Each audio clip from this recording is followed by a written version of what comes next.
እስልምና የነቢያቱ ሃይማኖት ነው የሚለው ላይ አንድ ጥያቄ አለ ለሙስሊሞች። ኦኬ ሙስሊሞች እንዲህ ሲሉ ምን እያሉ ነው ከተባለ በብሉይ ኪዳን የነበሩ ነቢያት ያመልኩት የነበረው አምላክና ሙስሊሞች ዛሬ የሚያመልኩት አምላክ አንድ አይነት አምላክ ነው እያሉ። እንደዛ ከሆነ ጥያቄ እናቀርብ። በትንቢተ ኢሳይያስ ምዕራፍ 63 ቁጥር 16 ላይ ኢሳይያስ እንዲህ ይላል፣ እግዚአብሔር ምን ይላል? አንተ አባታችን ነህ ይላል። አምላኩን ምን አለው? አንተ አባታችን ነህ አለው። ሙስሊሞች ዛሬ ነቢያቱ በብሉይ ኪዳን የሚያመልኩትን አምላክ ከሆነ የሚያመልኩት አምላካችን ወይ ደግሞ አላህን አንተ አባታችን ብሎ መጥራት ይችላሉ ወይ መናገር ይችላሉ ወይ? ኦኬ ቢስሚላህ። እንግዲህ ወገናችን ጋዲሳ ጥያቄ ጠይቀዋል። ምንድነው እያለ ያለው? የብሉይ ኪዳን ነቢያት ሙስሊሞች ናቸው የምትሉ ከሆነ እንግዲያውስ እነርሱ አምላካቸውን አባት ብለው ይጠራሉ፣ እናንተ ደግሞ አባት ብላችሁ አትጠሩም። ስለዚህ እነርሱና እናንተ የምታመልኩት አምላክ አንድ አይደለምና ሙስሊሞች ናቸው ተብሎ ሊጠሩ አይችሉም፣ ወይ ሙስሊሞች አይደሉም የሚል ነገር ነው እያነሳ ያለው። እዚህ ጋር አንድ ያላስተዋለው ነገር ምንድነው? ከመሰረቱ አንተ መመዘኛ ያረከው መጽሐፍ ቅዱስ በትክክል የነቢያት መጽሐፍ ነው የሚል እምነት የለንም።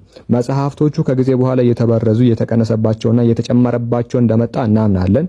እምነት ብቻ ሳይሆን ደግሞ ማስረጃም ጭምራለን። ኦኬ መጽሐፉ በትክክል ፕሪዘርቭ አልሆነም። ከአይሁድ ወደ እናንተ ሲተላለፍ አይሁዳውያን እንዲሁ መጽሐፋቸውን ፕሪዘርቭ አድርገው ሳይሆን እንደፈለጉ እየጨመሩበትና እየቀነሱ ስላመጡት በትክክል ይሄ የትንቢታቸውን ቃል ይወክላል የሚል እምነት የለም። አይደለም በእኛ በአንተም እንኳን የለም። ይሄንን በማስረጃ ላሳይ እችላለሁ። እንቀጥል። ኦኬ በመጀመሪያ ምንም አይነት ኦሪጂናል መጽሐፍ ቅዱስ እንዳሌላችሁ እንመልከት። ሊቃውንቶቹ በተለይ ቴክስቹዋል ክሪቲሲዝም ላይ የሚሰሩት ስኮላሮች ሲጠየቁ where are the bible's original manuscript የመጽሐፍ ቅዱስ ኦሪጂናል ማኑስክሪፕት የት ናቸው ተብሎ ሲጠየቅ አጠቃላይ በዓለም ላይ ያለው ክርስቲያን ስኮላር እንዲህ ብሎ ነው የሚመልሰው we don't have the original writing of scripture እኛ የመጽሐፍ ቅዱስ ኦሪጂናል ጽሑፍ የለንም።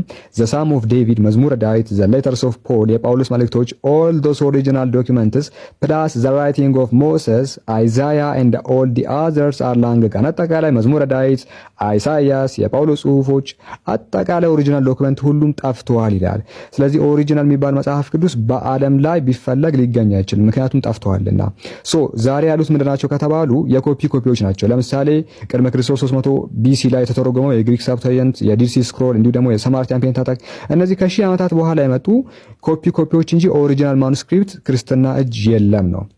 ሶ የኮፒዎቹ ደግሞ ምን ያህል ታማኝ ናቸው ከተባለ የተበረዙ ናቸው። ይሄንን ደግሞ ከራሳቸው የክርስቲያን ስኮላሮችና ከኤርሊ ቸርች ፋዘሮች መካከል አንዱን ብቻ ኮት ላድርግላችሁና ለምን እንደማንቀበል ትረዳለህ። ኦኬ ከቀደምት የክርስቲያን ሊቃውንቶች መካከል አንዱ የሆነው ጄሮም እንዲህ ብሎ ይናገራል። ዘ ኮምፕሊት ኒሰን ኤንድ ፖስት ኒሰን ቸርች ፋዘርስ ሰከንድ ሲሪየስ ላይ ይሄን እናገኛለን። ከፈለክ ደግሞ በአንተ በምትጠቀመው ኒው አድቨንት 57ኛው መልእክት ቁጥር 11ኛው ላይ ቼክ ማድረግ ትችላለህ። ምን ይላል? it would be tedious to enumerate እነዚህ ለመዘርዘር በጣም አሰልቺ ነው አለ። what great addition and omission the Septuagint has made በሰብቷጀንት ላይ የተደረገውን ብርዘት የተጨመረበትንና የተቀነሰውን ለመዘርዘር በጣም ከባድ ነው ይላል። ወይ ደግሞ በጣም አሰልቺ ነው። ምን ያህል ቢበረዝ ነው?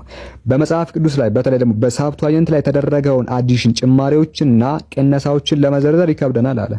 ምን ያህል ቢበረዝ ነው በዚህ ደረጃ አሰልቺ የሆነው? ስለዚህ በዚህ ደረጃ መጽሐፍቶቹ እየተበረዙ እየተቀነሱ ከመጡ የኢሳይያስ መጽሐፍ እንዲህ ይላል ብለህ ልትናገር አትችልም። ኢሳይያስ እንዲህ ያለ ልትል አትችልም። ከመሰረቱ እንደዛ ለማለት ኦሪጂናል ማኑስክሪፕት ያስፈልጋል።